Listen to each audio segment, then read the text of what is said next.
Hello, Christian ethics class. This week we are going to dive into some questions relating to philosophical ethics, the history of or background of philosophy relating to ethics, how that background has impacted on how Christian theology and the church have thought about ethics, and beginning to kind of open up some thoughts and discussions of our own about the relationship of philosophy to theological ethics. And really, that raises a very broad question, which has been a question historically throughout the history of Christian theology, which is generally the relationship of philosophy and theology. And we're going to open with a scripture text from Romans 14. It might not be immediately apparent as we go through. We have a lot of material to cover in this lecture on philosophical ethics, and it might not be immediately apparent how all of this relates to Romans 14.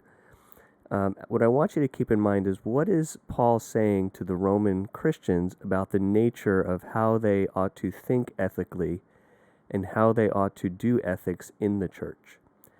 And then how does that relate to the kind of philosophical ethics that we'll be looking at in this lecture, and to the history of the church and its ethical thinking that we'll be looking at in this lecture? And then when we meet together, we'll go through some of our primary source readings in philosophical ethics, and we'll also do a little exercise or example that hopefully ties some of this together. So Romans 14. Accept him whose faith is weak, without passing judgment on disputable matters. One man's faith allows him to eat everything, but another man whose faith is weak eats only vegetables. The man who eats everything must not look down on him who does not, and the man who does not eat everything must not condemn the man who does, for God has accepted him. Who are you to judge someone else's servant? To his own master he stands or falls, and he will stand, for the Lord is able to make him stand. One man considers one day more sacred than another. Another man considers every day alike. Each one should be fully convinced in his own mind. He who regards one day as special does so to the Lord. He who eats meat eats to the Lord, for he gives thanks to God, and he who abstains does so to the Lord and gives thanks to God. For none of us lives to himself alone, and none of us dies to himself alone. If we live to the Lord, and if we die to the Lord. So, whether we live or die, we belong to the Lord. For this very reason Christ died and returned to life, so that he might be the Lord of both the dead and the living. You then, why do you judge your brother? Or why do you look down on your brother? For we will all stand before God's judgment seat. It is written, as surely as I live, says the Lord, every knee will bow before me, every tongue will confess to God. So then, each of us will give an account of himself to God. Therefore, let us stop passing judgment on one another. Instead, make up your mind not to put any stumbling block or obstacle in your brother's way. As one who is in the Lord Jesus, I am fully convinced that no food is unclean in itself.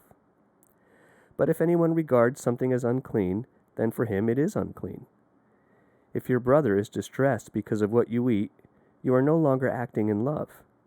Do not by your eating destroy your brother for whom Christ died. Do not allow what you consider good to be spoken of as evil. For the kingdom of God is not a matter of eating and drinking, but of righteousness, peace, and joy in the Holy Spirit. Because anyone who serves Christ in this way is pleasing to God and approved by men. Let us therefore make every effort to do what leads to peace and to mutual edification. Do not destroy the work of God for the sake of food. All food is clean, but it is wrong for a man to eat anything that causes someone else to stumble. It is better not to eat meat or drink wine or to do anything else that will cause your brother to fall. So whatever you believe about these things, keep between yourself and God. Blessed is the man who does not condemn himself by what he approves. But the man who has doubts is condemned if he eats, because his eating is not from faith, and everything that does not come from faith is sin. This is the word of the Lord.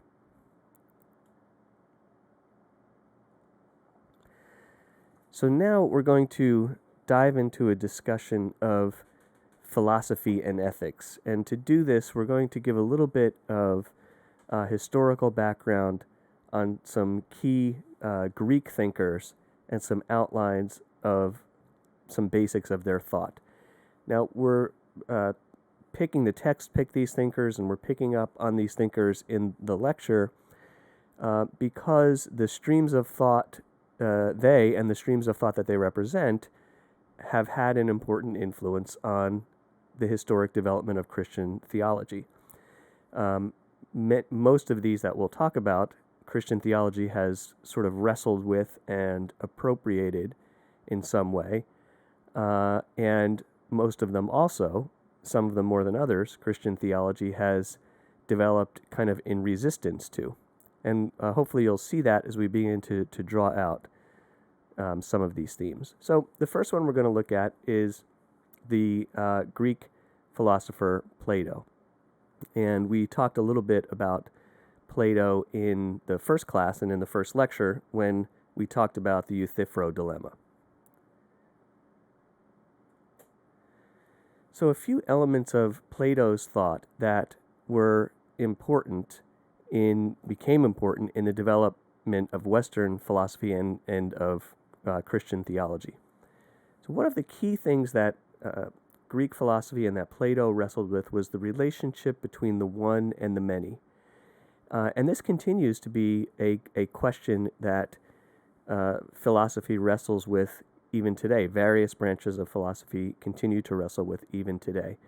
And what do we mean by this idea of the one and the many?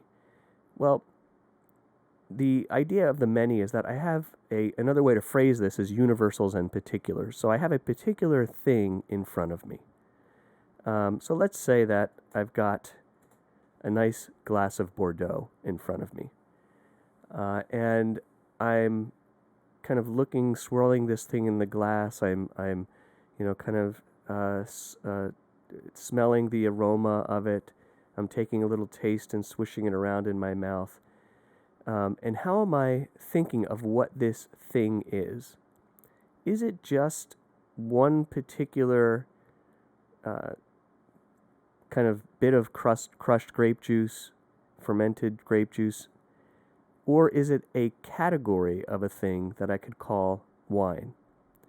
And if it's a category of thing, what is that category of thing? Is that category something actual? And what we're doing here is we're talking about metaphysics, right? We're talking about what is real, what actually exists.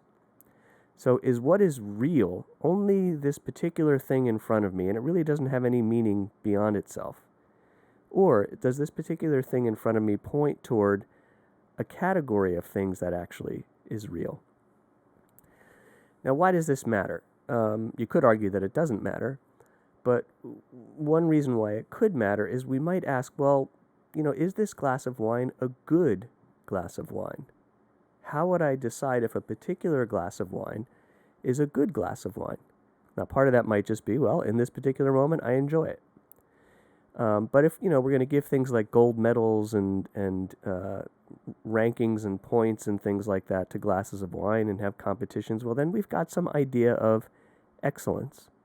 And that idea of excellence is going to have to relate to some broader category of what this thing represents. So, this particular glass maybe is particularly plummy and luxurious and long on the palate and has some beautiful spice notes underlying it, and has just the right amount of tannins so that it has a little bit of acidity but not too much.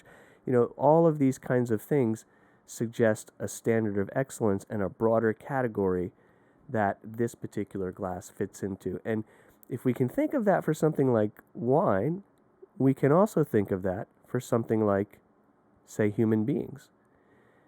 Here is this particular human being. Here am I, this particular human being. Am I a good human being? What makes a good human being, an excellent human being? Or do I just happen to exist in this moment and there's really nothing beyond that?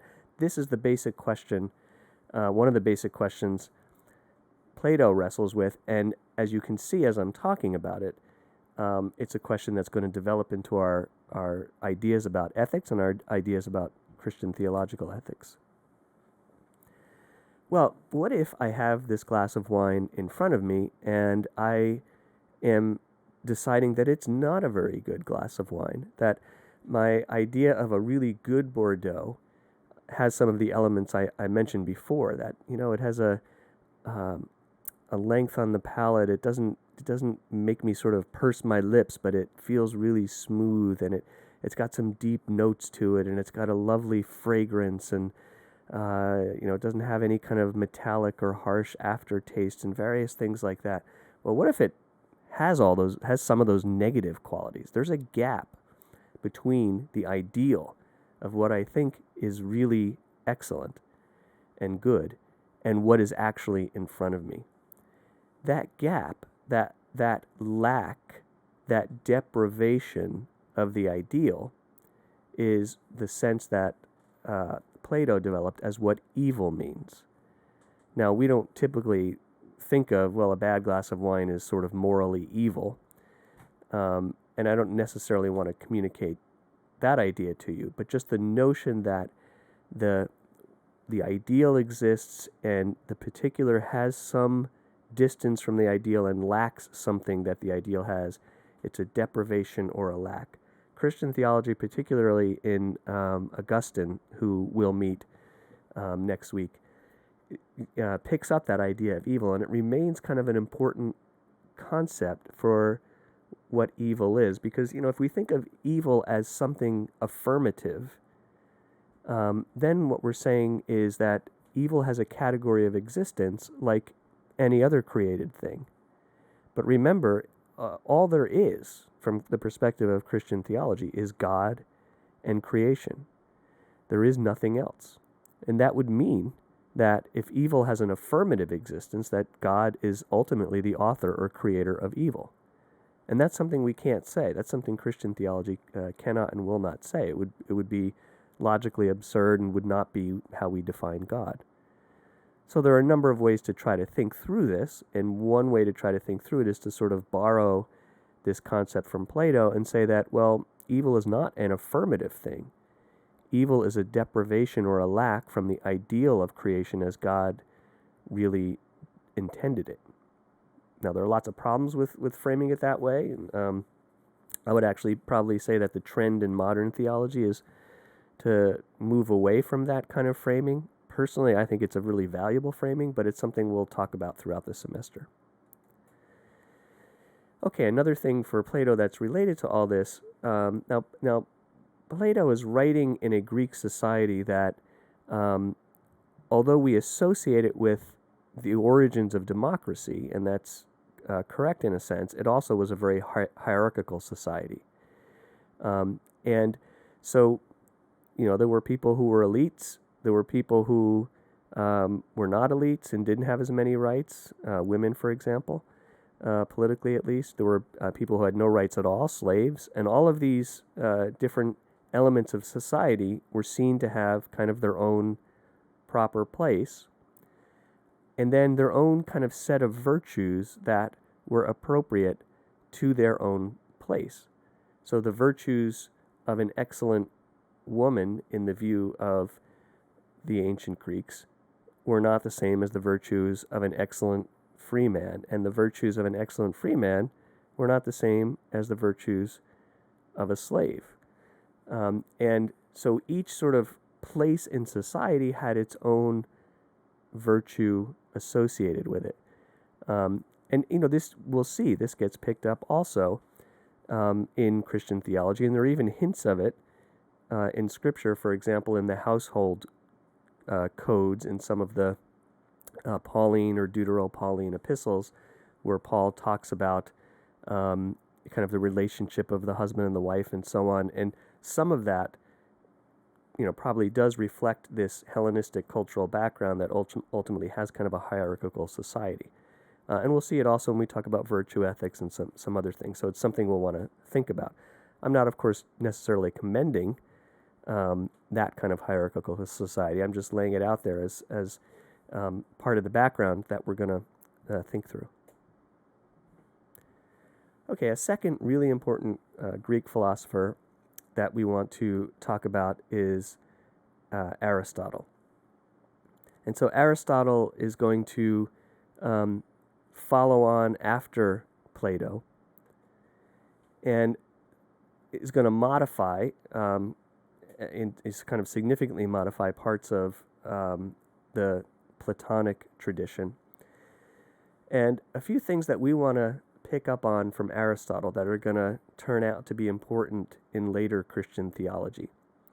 Now, I say later Christian theology because kind of early Christian theology, some thinkers like, say, Origen, did have access to some of Aristotle's works, and we'll draw on this, but Aristotle's works sort of get lost in the West because of kind of a whole bunch of cultural and just material factors that the manuscripts simply aren't really available. They kind of resurface later toward the later Middle Ages, and really resurface originally through Islamic scholars. And then it's really Thomas Aquinas is one of the key figures in the Western medieval tradition, Christian tradition, who then really engages with Aristotle and brings Aristotle back into deep conversation with Christian theology, with a whole bunch of interesting dynamics and repercussions. And we'll talk about that when we eventually get next week to talking about sort of the history of Christian theological ethics, and we'll talk about Aquinas. So here are some key thoughts from Aristotle that we want to just have in our heads. Aristotle is also very interested in metaphysics. Metaphysics is just sort of what exists. And part of his interest in this kind of talks about causation. What are the causes of the universe? Why does the universe exist? What is the universe for? And Aristotle develops a notion of a fourfold sense of causality: the material cause, the efficient cause, the formal cause, and the final cause. So you can think of the material cause as sort of the stuff out of which something is made. So think of a statue, and I have a picture right on the screen here of a statue of Aristotle, right? So what is that made of? It's made out of marble. So the material cause is that there's marble. The efficient cause is the actual action in bringing something to be. So the efficient cause for the statue here of Aristotle is that there's a sculptor who is chipping away the marble and making it into the shape of Aristotle. The formal cause is the form of the thing, or the kind of idea of the thing. And so what's the formal cause? In the sculptor's mind, the sculptor has an idea of the shape of Aristotle, the form of Aristotle, so to speak. And the final cause is the ultimate purpose or goal or end for which the thing is created, exists. So what is the final cause of the statue of Aristotle? It may be that people can enjoy and appreciate the beauty of the statue and get some sense of, if not exactly what Aristotle looked like, at least what kind of person Aristotle is, or to represent something about Aristotle as a philosopher to the people, and so on. Now, this is going to be really important in medieval Christian theology, and again, particularly in Aquinas.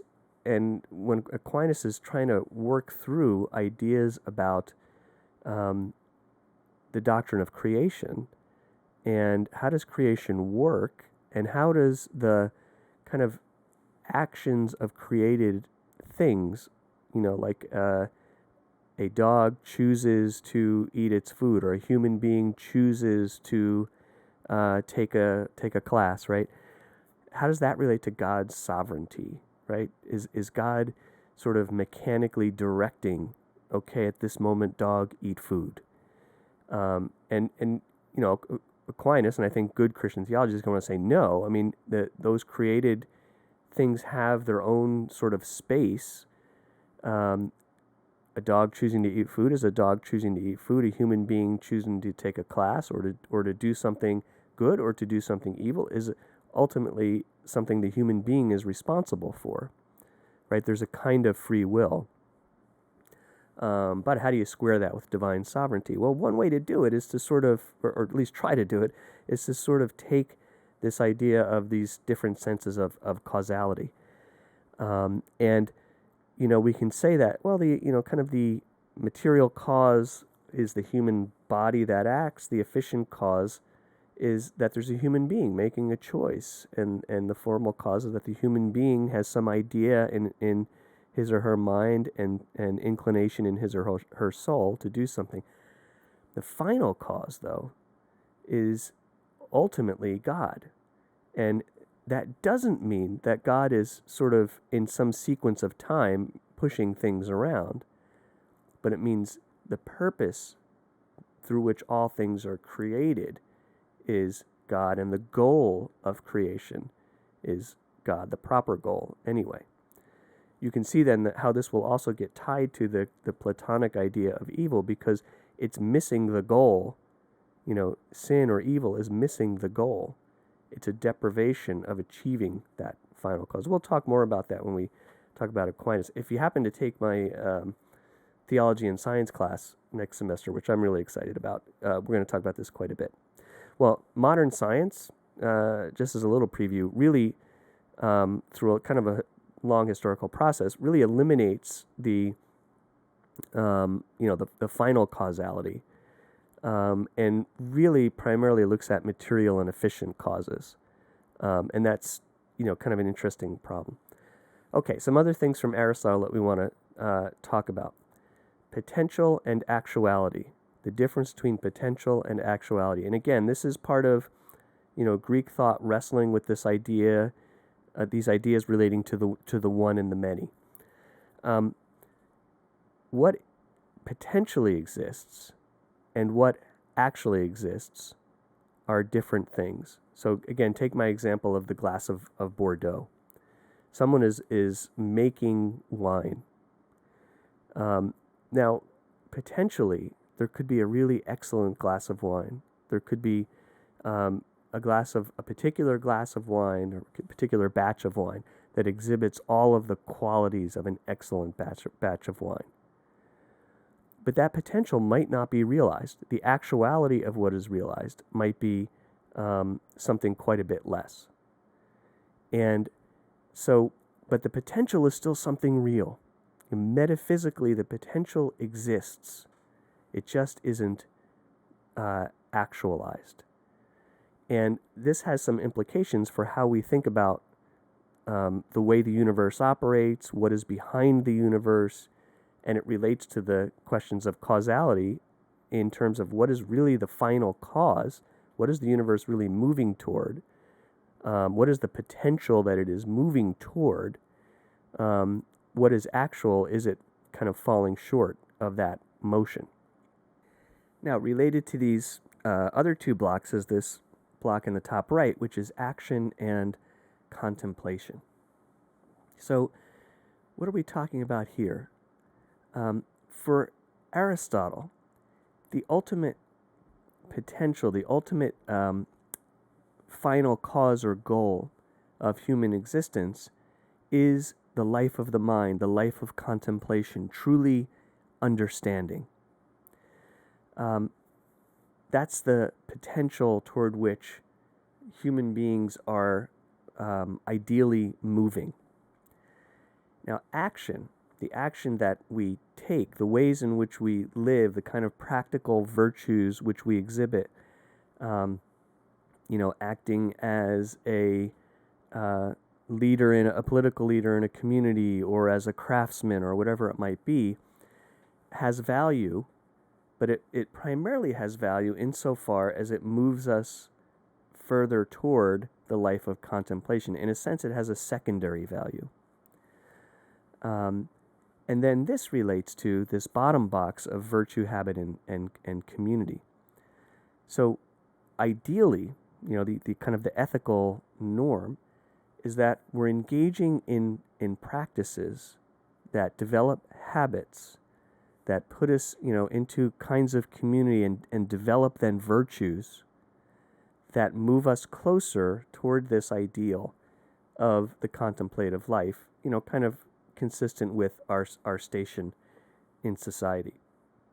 Now, again, all of this is going to have some interesting implications for later Christian thought. And I think you can already see, some of the tensions this is going to draw out, because we do have this tradition that the contemplative life is sort of the highest value. Certainly in the late medieval tradition, certainly in, say, Aquinas's thought again, the beatitude, the ultimate goal, what we would call heaven, is existing eternally in the contemplation of God. It's a very sort of abstract, in a sense. Abstract isn't really the right word. Ideal. Now, again, there are sort of along the way practical things that have to be done to develop the virtues and habits to get us to that place. And that's going to cause a tension with perhaps some Hebraic concepts of eschatology and some concepts that we, perhaps want to draw back into our sense of eschatology that are more material, right, and are more grounded in the material creation. And how we sort of figure all that out is going to have a real impact on our ethical thought.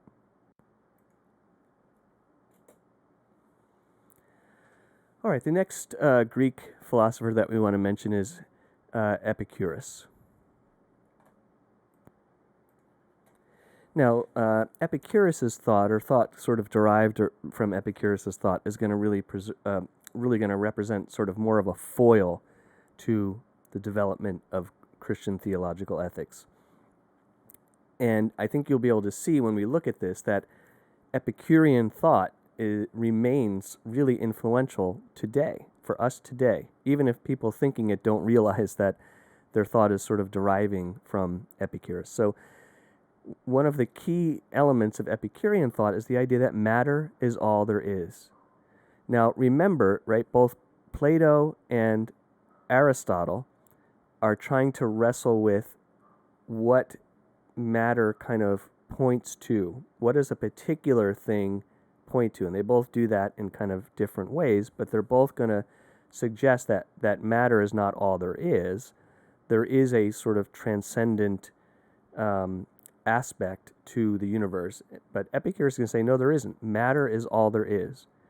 And Epicurus obviously didn't have the modern scientific knowledge that we do, but he postulated that matter is broken down into ultimately indivisible units, and that's the idea of atomic materialism.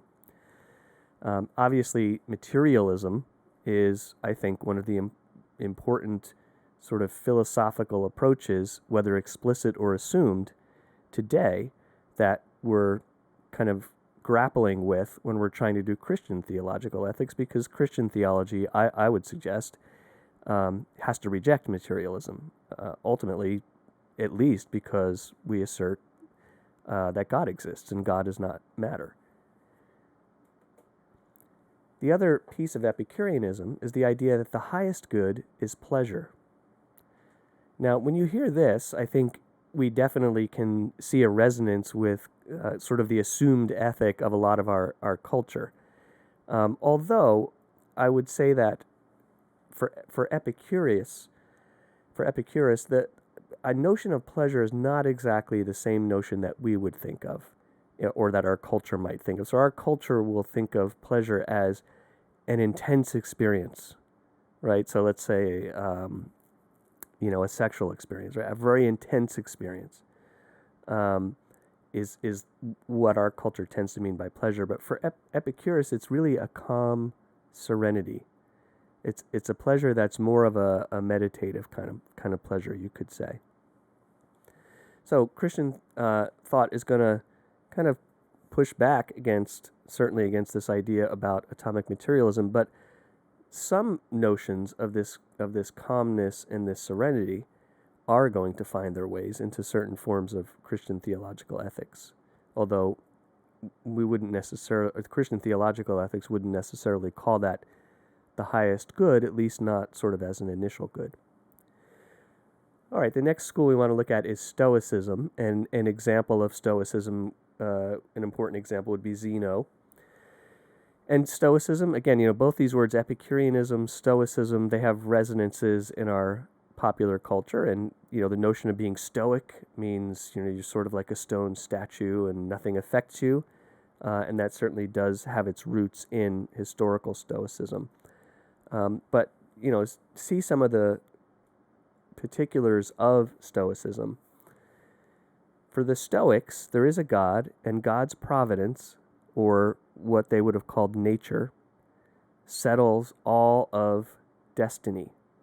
A very strong sense of destiny or providence. True virtue does not consist in striving towards some ideal or trying to develop habits or practices that move you toward an ideal.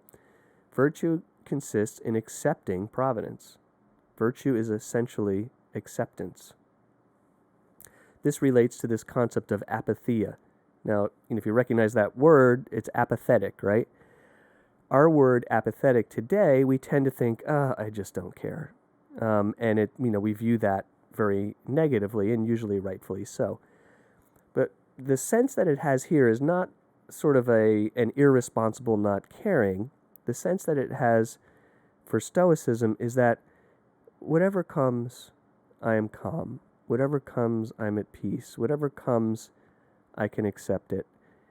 If it's good, I accept it. I don't get overly excited. If it's bad, I accept it. I don't get overly distressed. That's the sense of apatheia. Stoicism also emphasized the notion of universal reason and a natural law. And this is closely tied to their thoughts about providence. So providence settles all of destiny, and it settles it in accordance with settled laws that are a fundamental part of reality. And since these things are laws, they can't be broken, they can't be derogated from, they determine what will happen. Now again, as you can see, Christian thought is going to also deal with all of these ideas and continues to deal with all of these ideas. And they're all very important in the tradition of Christian theological ethics. We do believe, Christian theology historically does believe in a concept of God's providence. How we relate that to, destiny or the future or what will happen or people's choices and so on, we wrestle with. Some versions of Christian thought are seemingly just as fatalistic as Stoicism. Some aren't. Again, virtue in quiet acceptance of providence. We do have certainly concepts of accepting suffering, even taking joy in suffering, or at least rejoicing in the midst of suffering. And that's certainly a scriptural theme that we'll look at. The ideas of universal reason and natural law, as we mentioned last class, are important in many strands of Christian theological ethics.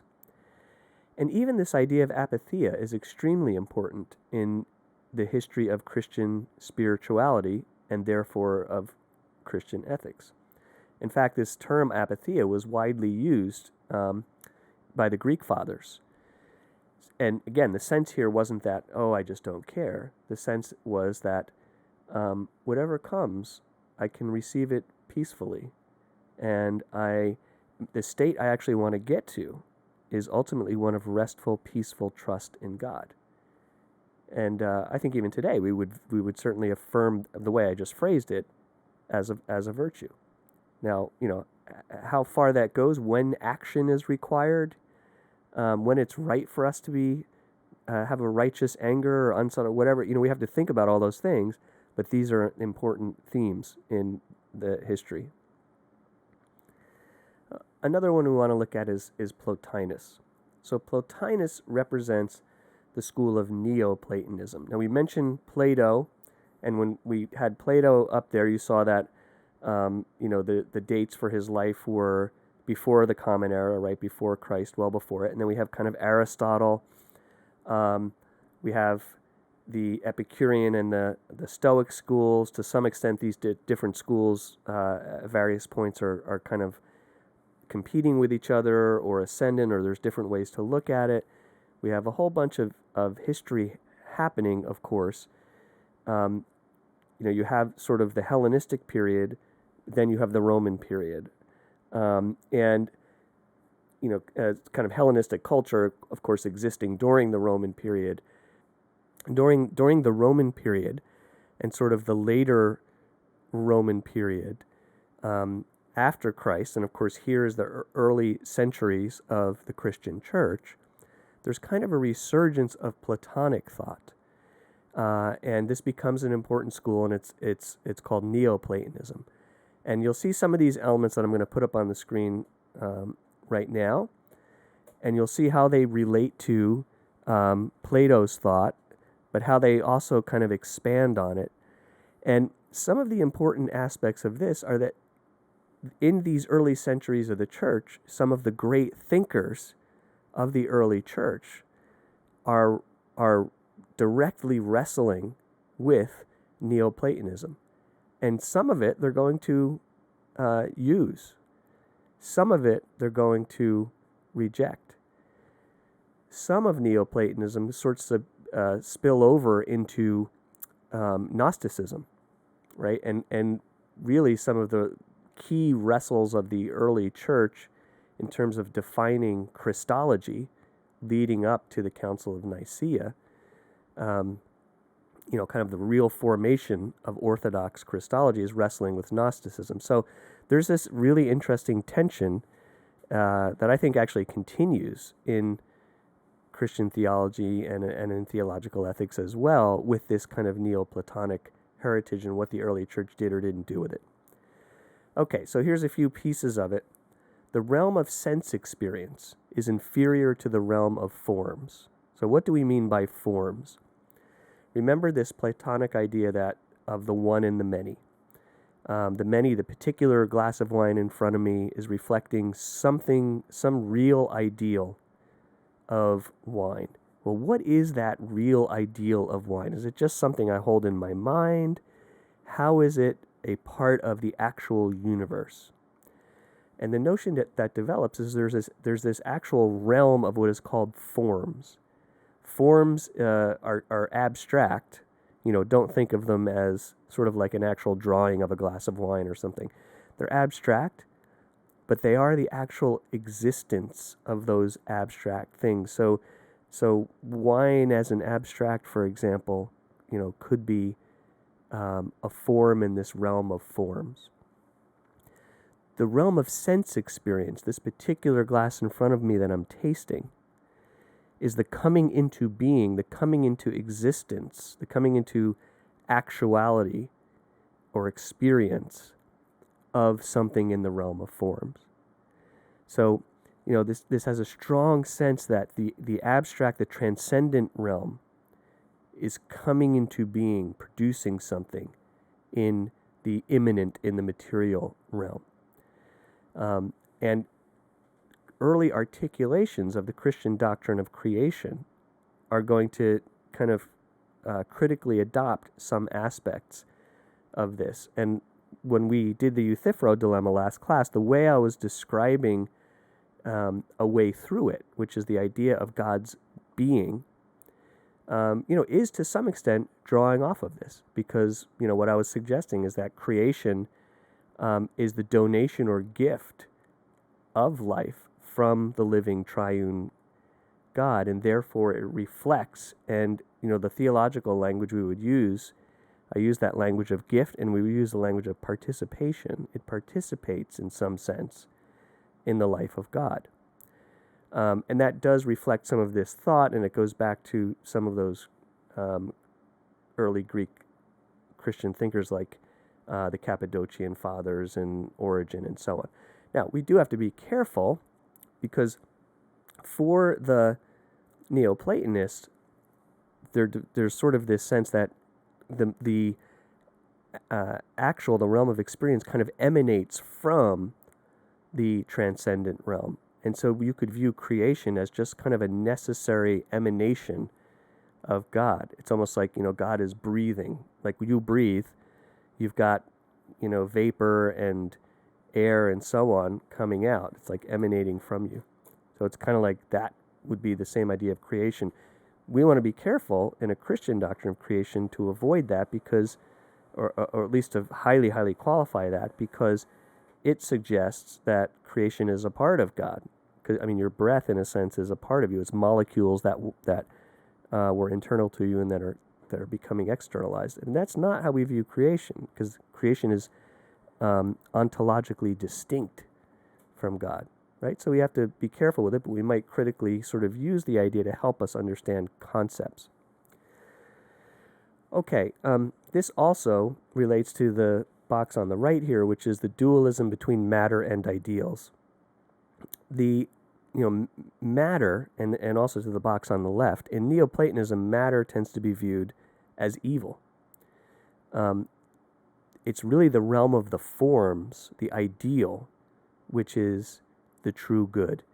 And the coming into a being of it in the realm of experience is really going to always be something inferior. That actual glass of wine is never going to live up to the true ideal of the glass of wine. And so what you really want to get to is to get away from the realm of sense experience and get to the realm of the ideal.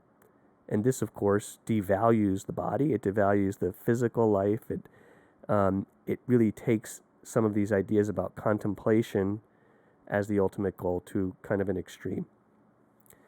A final piece of this is the idea of the one.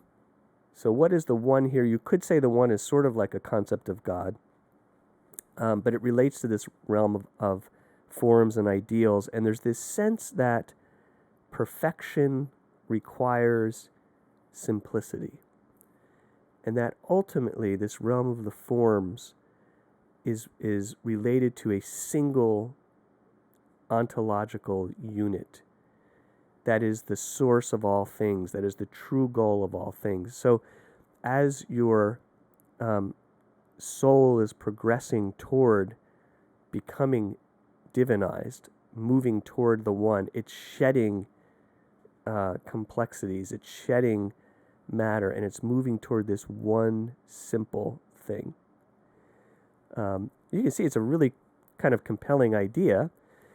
And again, there are ways in which Christian spirituality and Christian theology and ethics have used this to try to explain our concepts of the transcendence of God and what it means to pray, to worship, and so on. But we also have to take care that we're not devaluing the reality of creation.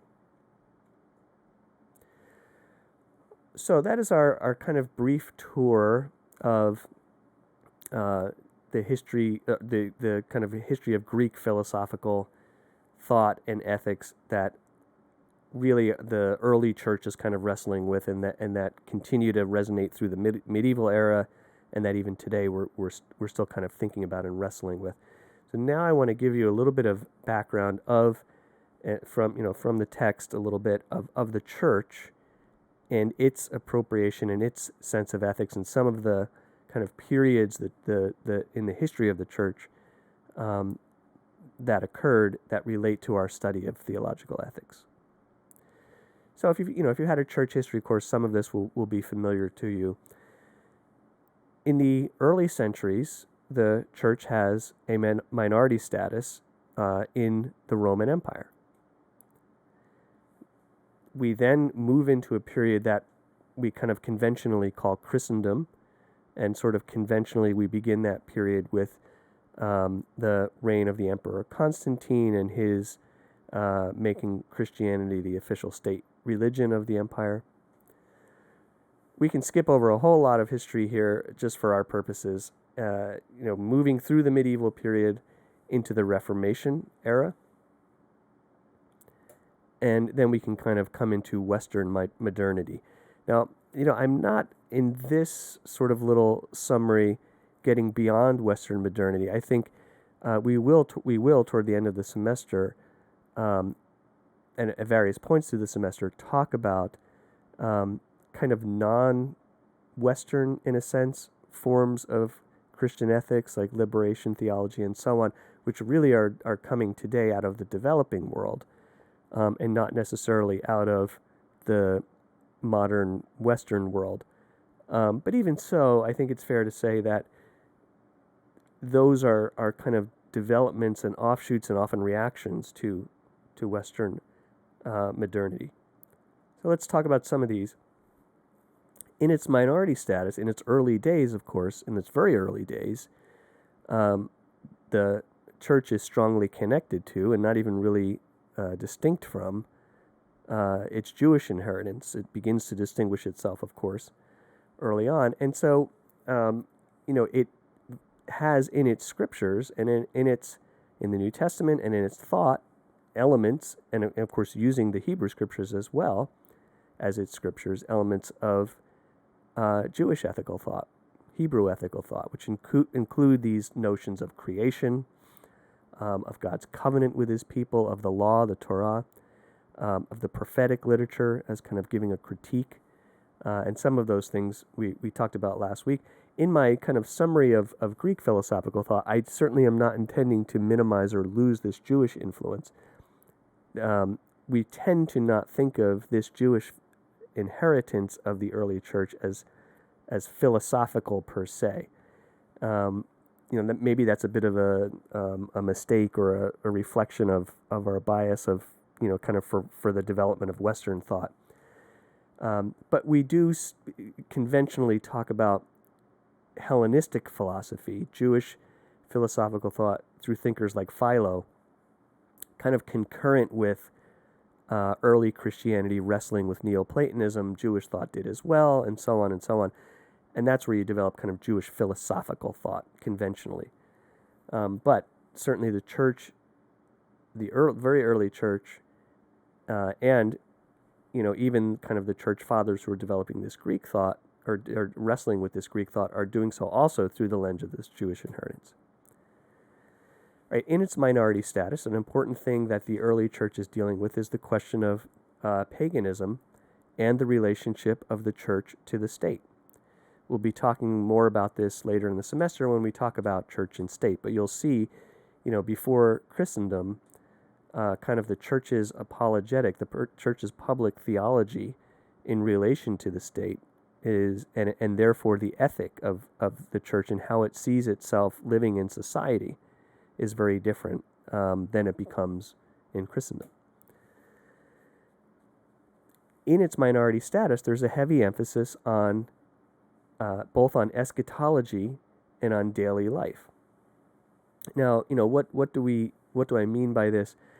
There isn't as much a sense, I think it's fair to say, during this minority status period that the church is really able to transform and certainly not control the society in which it lives.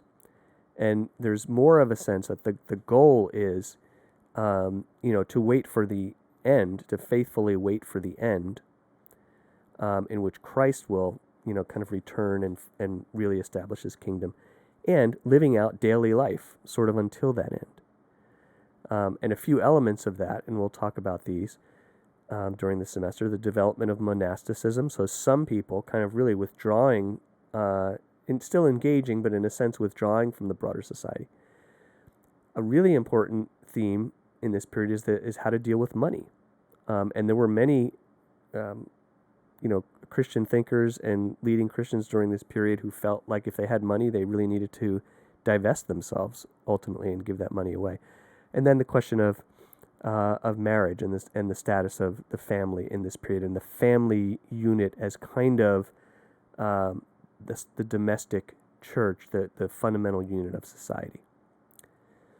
So we move into the Christendom period, and one thing we might say about the Christendom period is that monasticism becomes even more important. And of course, as I mentioned, the Christendom period, we're going to conventionally start this when Constantine legalizes Christianity. And in this little mapping out, right, it runs all the way up through the Reformation. When I teach church history, there's a lot more that goes in between this period. We just don't have time to cover it.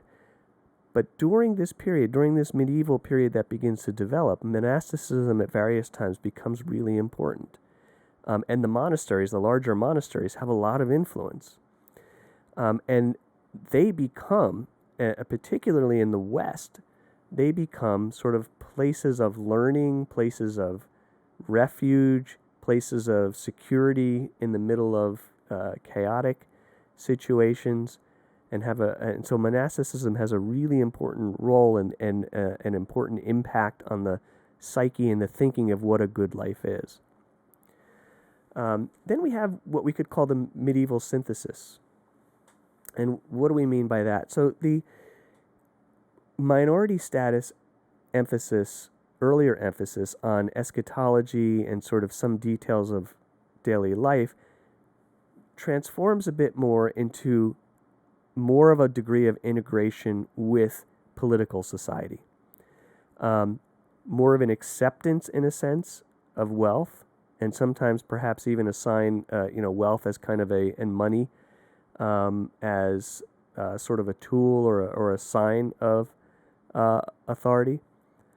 There is a greater acceptance of the Christian involvement in war, and in fact, justifications for Christian rulers to go to war, not only against the Muslims in the history of the Crusades, but also against other Christian kingdoms.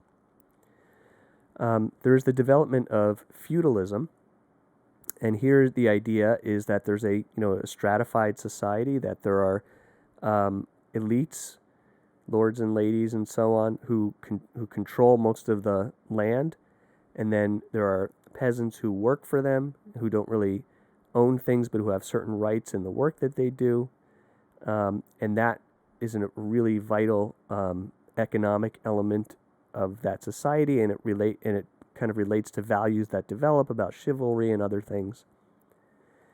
And then there's this penitential system that develops. So there becomes this really strong notion that sins are kind of units of legal obligation, and that those units of legal obligation, a person can sort of fulfill those obligations in a sense, or remove those obligations by having officials in the church hear their confession and give them, some penance to do. So kind of a really, I don't want to use the word legalistic, that's a bit misleading, but a sense of how sin and righteousness works. It's a more systematic, relying on a system kind of sense. And it does lead eventually to some abuses in some parts of Christendom, and in particular the sale of indulgences, which are part of the fuel for the Reformation. So we might say in the Reformation period, and this is again a gross oversimplification, but we might say that part of the dynamic of the Reformation is that the church itself is not distinct from the world in the sense of being an official institution that stands alongside the king and that institutes its kind of own legal penitential system, but that the church is more sort of integrated into the fabric of society, that work and kind of ordinary social order are important, that the everyday person doing their work in society every day has a kind of value. There's even some streams of the Reformation that are strongly critical of monasticism. In fact, it's an important theme in many strands of the Reformation, suggesting that the monks had withdrawn from society and had taken sort of the ability to have true righteousness away from the average person. So these sorts of things, the moving away from the legal penitential system and the framing of justification, not in terms of that kind of system, but in terms of sort of an inner faith and a work of God, which also actually kind of goes along very often with a moving away from the freedom of the individual will. And we'll see some of that when we look at some of Martin Luther's works and some other things during the semester. And then the idea of money and the social order, that, kind of famously, there's the thesis that the Reformation is sort of the dawn of modern capitalism. So the idea that it's not just the princes and the church who control the wealth, but that part of the wealth is controlled by merchants who are kind of going out, and the social order's flattening a little bit. I should say all of these are real simplifications. I mean, if you're a true historian of any of these periods, you're gonna see the scholarship has all kinds of different strands that can test these things, but they're at least useful for our purpose as a kind of summary. All right, Western modernity, we have the dawn of the Enlightenment and the intensification and the dawn of rationalism, and the idea that, the only kind of way to really substantiate something is through reason. The development of political liberalism. And by liberalism, I don't mean, kind of our idea in our election today of conservative versus liberal or something like that. Liberalism is the system we all live in, just meaning that individuals have rights. The state is structured according to a social contract that's embodied in a constitution, that hierarchy, at least officially in legal documents, is flattened, those sorts of things. And the rise of modernisms and fundamentalisms in Christian theology and in theological ethics. So it's, the 1920s or so in the United States where we have kind of what we formally call the fundamentalist modernist controversy. But, you have the development of different areas of biblical scholarship, you have the development of different areas of the natural sciences, and you have great conflicts over how to understand all that. And really, Western Christianity, at least Western Protestant Christianity, begins to fracture. And it's not only Christianity, of course, it's, other major world religions. We can talk perhaps about Judaism, we can talk about Islam, and the move toward either secularization, which is a kind of modernism, or kind of fundamentalism, and how we navigate that. We also, of course, have kind of technological and economic developments which are going to impact on our thinking about ethics.